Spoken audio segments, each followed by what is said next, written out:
G'day everyone, thanks once again for joining in on the construction process of the Brahman. I've just finished lacquering him up with penetrol and he is ready to go. So a common question I get is, what do I lacquer my pieces with? I use penetrol. You can get them most hardware stores, you can in Australia. I find it lasts for about 6 months with most of my sculptures for an outdoor piece, and then you'll just give it a recoat. And yeah, it's very easy, it takes about 20 to 30 minutes to give it a full recoat. There's probably other products out there. I've found that one's the best for what I do. It's very easy to spray on, works well with the rust, really soaks in, and just finishes off the piece nicely. A piece this size will take about 300 to 400 hours.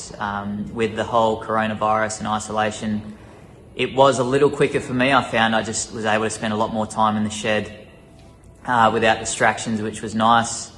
And yeah, I think it turned out just as good as what I was hoping. So here is the model figurine that I used to start with.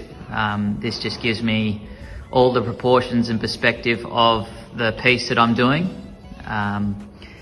That way I can just balloon it up to the size of a Brahman or a little bigger than a Brahman, and that's how I get my perspective right. After that I'll generally get photos and pictures and drawings just to give me a bit more freedom with the piece I'm doing. So for those of you that are interested, I'll try and give you a little idea of what some of the pieces I've used. Most of them I think you will know, others you won't.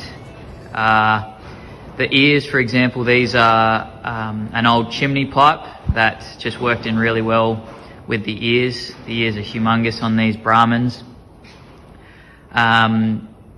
The hump here was a barbecue lid. It ended up being the perfect size for the hump with a few additions. You can see there I've added 2 anchor points to the top. That's welded internally into the chassis just to give it some extra strength and support, and that way it can be lifted from the top if the clients want to lift it from the top. The old plough disc, they're always popular. Plough disc. The ball bag here, these are back of headlights. They just work out to be the perfect circular shape, and you get 2 of them together, and I've used them quite often and they work perfectly. Here's a old water pump, cast iron, so they don't actually weld that well, but they leave this really cool stamp on them. Gears, bearings for ankles, and then obviously all the unanimous bits and pieces of tools, horseshoes, old springs, bearings for the eyebrow, the stainless steel eyeball, which is very important.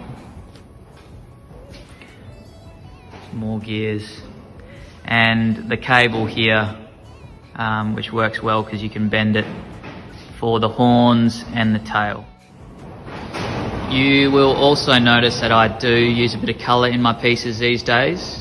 I try to keep the colour natural, so whatever colour's been on the old rusty tools or machine parts or whatever, I just find it really makes the piece pop and gives it something else to look at apart from the rust brown, which I also do like.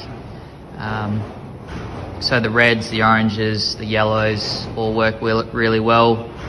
There might be a bit of green with John Deere green, some yellows, and yeah, that's